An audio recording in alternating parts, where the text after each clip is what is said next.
বিবাহিত হইয়াও আর একজনের মায়া করছেন, এখন ইদানিং সম্পর্ক খারাপ হইতেছে, ঠিকই তো আছে। তার ইচ্ছাই ছিল আপনারে ভোগ করার।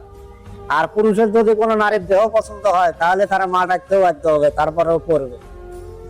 হাতে ধরে হোক, পায়ে ধরে হোক, আর টাকা দিয়ে হোক, আর যে কোনো লোভেই হোক, পরে গিয়ে আর মূল্য থাকবে না।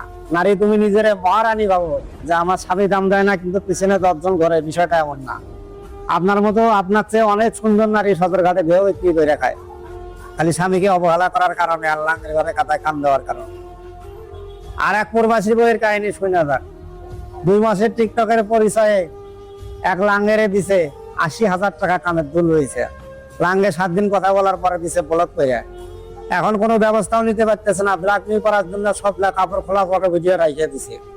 আগেই বলছিলাম বিবাহিত হইয়া অবিবাহিত পুরুষের মায়া করো না নারী, দুজন ধ্বংস করে দিও। ধন্যবাদ।